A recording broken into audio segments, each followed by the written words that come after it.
Hello good morning everyone. मैं राम पचौरी आप सभी का बहुत बहुत स्वागत करता हूं पचौरी एमएलटी की यूट्यूब चैनल पर। आज हमारे को बायोकेमिस्ट्री में एक टॉपिक देखना है, वो है गैस्ट्रिक फंक्शन टेस्ट। ठीक है, जब भी हम ऑर्गन फंक्शन टेस्ट की बात करते हैं तो हमारे को ऑर्गन फंक्शन टेस्ट में एलएफटी पढ़ना होता है, लीवर फंक्शन टेस्ट, आरएफटी पढ़ना होता है जैसे रीनल फंक्शन टेस्ट या किडनी का फंक्शन टेस्ट बोलते हैं। एक आपका आता है कार्डियक फंक्शन टेस्ट या आपका बोला जाए तो कार्डियक प्रोफाइल। ठीक है, जिसके आप लिपिड प्रोफाइल के नाम से भी जानते हैं। ठीक है, कार्डियक फंक्शन टेस्ट। ठीक है, इसके अलावा दो टेस्ट और है जो आपके हमें पढ़ने होते हैं। एक तो होता है गैस्ट्रिक फंक्शन टेस्ट या फिर आपका गैस्ट्रिक जूस एनालिसिस, और दूसरा हमारा आता है पैनक्रियाटिक फंक्शन टेस्ट। ठीक है, ये जो दो टेस्ट है गैस्ट्रिक फंक्शन टेस्ट और पैनक्रियाटिक फंक्शन टेस्ट, ये जो है बहुत रेयर जो है करवाए जाते हैं। इसीलिए क्या है कि ये जनरली आपको देखने में एलएफटी आरएफटी ज्यादा सुने होंगे आपने। ठीक है, और अगर यूट्यूब पर वीडियोस देखा जाए तो गैस्ट्रिक जूस एनालिसिस के बहुत कम वीडियोस मैंने देखे, तो इसकी वजह से मैंने सोचा कि एक टॉपिक आपका गैस्ट्रिक जूस एनालिसिस पर बना दिया जाए। ठीक है, बीएससी के जो एग्जाम है उसके अंदर 20 मार्क्स के अंदर बायोकेमिस्ट्री का जो क्वेश्चन है वो आपको प्रीवियस के एग्जाम पेपर्स में आपको देखने को मिलेगा। साथ ही साथ डीएमएलटी के अंदर भी आपको एलएफटी आरएफटी के अलावा जो क्वेश्चन पूछ सकता है वो आपका गैस्ट्रिक जूस एनालिसिस को लेकर के। ठीक है, तो आइए देखते हैं गैस्ट्रिक जूस एनालिसिस क्या है और इसका जो है टेस्ट किस तरीके से किया जाता है। देखिए, सबसे पहले तो गैस्ट्रिक जूस एनालिसिस जो है इसका एम है बेसिकली गैस्ट्रिक फंक्शंस को और उसके गैस्ट्रिक जूस के सिक्रेशन को पता करना है। ठीक है, उसके अंदर बेसिकली हमें एसिडिटी चेक करनी होती है। तो हम ये देखें कि गैस्ट्रिक जूस क्या है, तो नॉर्मल हमने फिजियोलॉजी के अंदर देखा होगा कि नॉर्मली क्या होता है कि आपकी जो स्टोमक होता है ईसोफेगस से हमारा जो है क्या होता है कि आपका जो गैस्ट्रिक जूस है वो स्टोमक के अंदर जो है क्या होता है सिक्रेशन इसका होता है। ठीक है, मेनली ये क्या होता है, यहाँ पर एक स्पिंक्टर होता है जिसको आप कार्डियक स्पिंक्टर कहते हो, और यहाँ पर जो स्पिंक्टर होता है उसको आप पाइलोरिक स्पिंक्टर कहते हो। ये आपका क्या है स्टोमक है जो जे शेप्ड होता है। ठीक है, फिजियोलॉजी के अंदर आप लोग पढ़ते हो। इसके अंदर क्या है कि जो स्टोमक है इसके अंदर कई सारे जो है सेल्स होते हैं जो कि क्या करते हैं सिक्रेशन करवाते हैं अलग अलग जो है आपके एंजाइम्स का, जो कि डाइजेशन में क्या करते हैं हेल्प करते हैं। ठीक है, तो इसके अंदर हमारे को मेनली क्या करना है गैस्ट्रिक फंक्शन टेस्ट में कि आपका जो HCl है जो इसके अंदर सीक्रेट होता है और जो आपके जितने भी एंजाइम्स उनको एक्टिवेट करने का काम करता है, उस HCl की एसिडिटी को हमें पता करना है। और ये अगर HCl के जो है वो नॉर्मली अपन बोलते हैं कि 1.8 से लेकर के और 2 pH का एसिड जो है वो आपका पाया जाता है एसिड HCl का। ठीक है, तो HCl का जो pH है वो इतना जो है बहुत ज्यादा मतलब एसिडिक pH है, तो हमारी जो एपिथेलियल सरफेस है वो क्या करती है इस स्टोमक को कवर करके रखती है ताकि जो है ये जल ना जाए। ठीक है, लेकिन कभी कभी कुछ कंडीशंस में ऐसा होता है कि आपका ये जो HCl का सिक्रेशन है वो ज्यादा होने लगता है आपका जो गैस्ट्रिक जूस है इसके अंदर। इस वजह से क्या होता है कि इसमें अल्सर हो जाते हैं और काफी सारी डिजीज हो जाती है। ठीक है, तो आइए देखते हैं कि इस गैस्ट्रिक जूस एनालिसिस को करने के लिए कौन कौन से टेस्ट किए जाते हैं। देखिए, इसके अंदर आपके मेनली 3 टेस्ट हैं। एक है फ्रैक्शनल टेस्ट मील,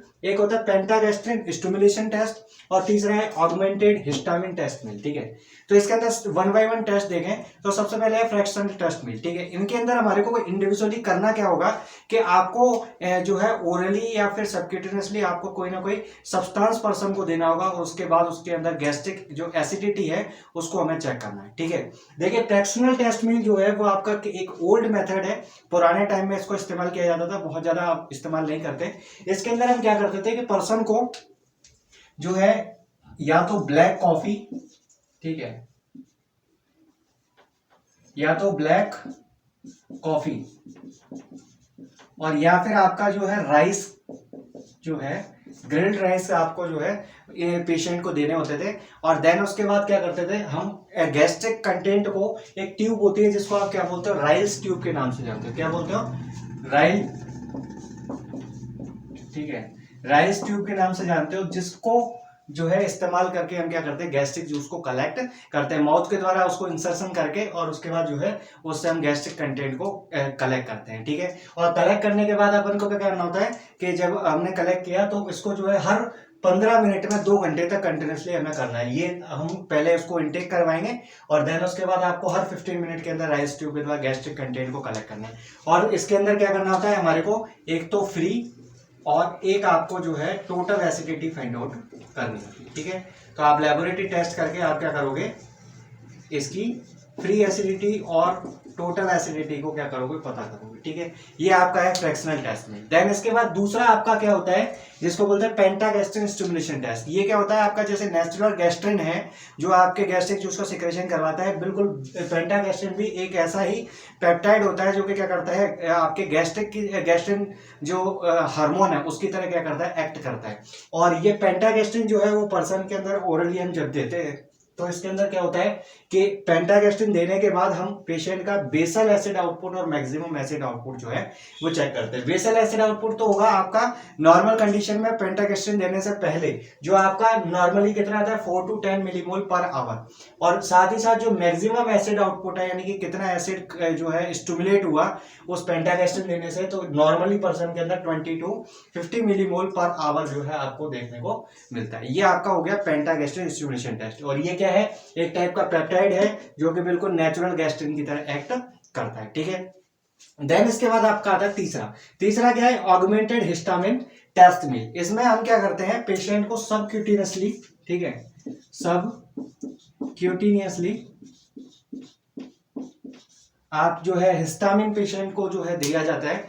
आपको कैसे देना है, 0.04 मिलीग्राम पर केजी बॉडी वेट के हिसाब से आपको हिस्टामिन की जो डोज है वो पर्सन को देनी है। और देने के बाद फिर आप क्या करोगे कि हर 15 मिनट के बाद आप जो है 1 घंटे तक उसका जो है राइस ट्यूब के द्वारा कलेक्शन करोगे। ठीक है, 15 मिनट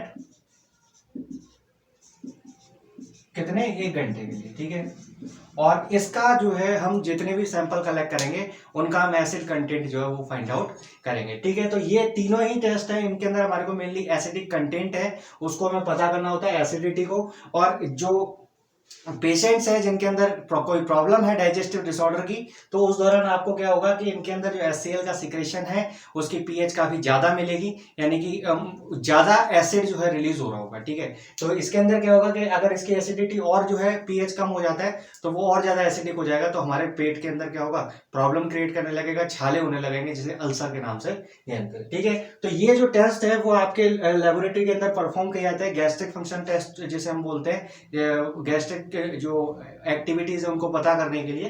ठीक है, इसके अगर हम डिसऑर्डर की बात करें तो आपको एक तो डिसऑर्डर होते हैं जो कि आपके गैस्ट्रिक HCl के बढ़ने की वजह से होते हैं। ठीक है, मतलब आपका गैस्ट्रिक HCl का सिक्रेशन जो है वो ज्यादा हो रहा है, तो उसकी वजह से एक आपका डिसऑर्डर जो आपको पूछ लिया जाता है कभी कभी शॉर्ट नोट पर कि जॉलिंगर और एलिसन सिंड्रोम क्या होता है। ठीक है, तो जॉलिंगर एलिसन सिंड्रोम क्या है कि आपके पैनक्रियाज की कुछ सेल्स जो कि आपके गैस्ट्रिक जूस सिक्रेशन में हेल्प करती है उनके अंदर कोई ट्यूमर हो जाए। ठीक है, यानी कि आपकी कोई गैस्ट्रिक सेल के अंदर अगर कोई ट्यूमर हो जाता है तो उसकी वजह से क्या होगा, एक्सेस अमाउंट में क्या होगा, गैस्ट्रिक सिक्रेशन होगा, और जो गैस्ट्रिक HCl जो है ज्यादा सीक्रेट होगा तो उसकी वजह से हमारे डाइजेस्टिव प्रॉब्लम्स आने लगेंगे। ठीक है, और पेशेंट के अंदर बोलते हैं एसिडिटी होने लगेगी, वॉमिटिंग होगा, डायरिया होगा और वेट लॉस होगा, कई सारी कंडीशंस आपको देखने को मिलती है। तो आपको जॉलिंगर एलिसन सिंड्रोम के बारे में आपको अगर पूछा जाए तो आप बता सकते हैं कि इसके अंदर डिसऑर्डर में क्या क्या सिम्टम्स दिखते हैं, और इसके अलावा जो है इसके टेस्ट करने के लिए हम क्या करेंगे, इनमें से टेस्ट परफॉर्म करके देखेंगे। देन इसके बाद इसके अलावा क्रॉनिक ड्यूडेनल अल्सर हो सकता है, यानी कि जो आपका ये ड्यूडेनम वाला पार्ट है इसके अंदर क्या होगा, एसिड अगर चला जाएगा तो वो ड्यूडेनम की वॉल को क्या कर देगा, जला देगा। ठीक है, तो एक ये हो गया। देन इसके बाद एक गैस्ट्रिक सेल हाइपरप्लेजिया हो सकता है, यानी कि आपके जैसे हाइपरट्रॉफी होती है, हाइपरप्लेजिया जैसे मैंने लास्ट वीडियो के अंदर सेल अडेप्टेशन में बताया था कि हाइपरप्लेजिया में क्या होता है कि आपका जो सेल जो है वो आपका नंबर में काफी बढ़ जाता है। ठीक है, जैसे मैंने बताया था कि हाइपरट्रॉफी में तो क्या होती है, सेल का साइज बढ़ता है, जबकि यहाँ पर आपकी जो सेल्स है वो नंबर में क्या हो जाएगी, ज्यादा हो जाएगी, इसको हाइपरप्लेजिया कहते हैं। ठीक है, तो ये हो सकता है। और लास्ट आपका है एक्सेसिव हिस्टामिन प्रोडक्शन, यानी कि आपके जो इम्यूनिटी सिस्टम से रिलेटेड आपके हिस्टामिन जो है उसका एक्सेस सिक्रेशन होने लगे, और वो हिस्टामिन क्या कर रहा है, बेसिकली ये जो टेस्ट है उसमें भी तो हिस्टामिन ही दे रहे थे, तो ये क्या करेगा, आपकी गैस्ट्रिक सिक्रेशन को बढ़ा देगा। ठीक है, देन इसके बाद गैस्ट्रिक HCl का सिक्रेशन डिक्रीज हो तो उसकी वजह से गैस्ट्राइटिस हो सकता है, यानी कि आपका गैस्ट्रिक इन्फेक्शन हो सकते हैं, क्योंकि HCl जो होता है वो बैक्टीरिया से हमें प्रिवेंट करता है अगर कोई बैक्टीरियल इन्फेक्शन हो। तो अगर जो है आपका गैस्ट्रिक सिक्रेशन कम हो जाएगा HCl का, तो इसकी वजह से क्या होगा, गैस्ट्राइटिस की संभावना हो सकती है। इसके अलावा गैस्ट्रिक कार्सिनोमा यानी गैस्ट्रिक आपके स्टोमक से रिलेटेड कोई कैंसर हो सकता है, और पर्नीशियस एनीमिया के अंदर भी आपको गैस्ट्रिक HCl का सिक्रेशन जो है वो कम देखने को मिलता है। ठीक है, तो ये आपका था गैस्ट्रिक फंक्शन टेस्ट के बारे में। नेक्स्ट वीडियो में बायोकेमिस्ट्री में किसी नए फंक्शन टेस्ट के साथ अपन देखेंगे और नए नए टॉपिक्स बायोकेमिस्ट्री के देखेंगे। तो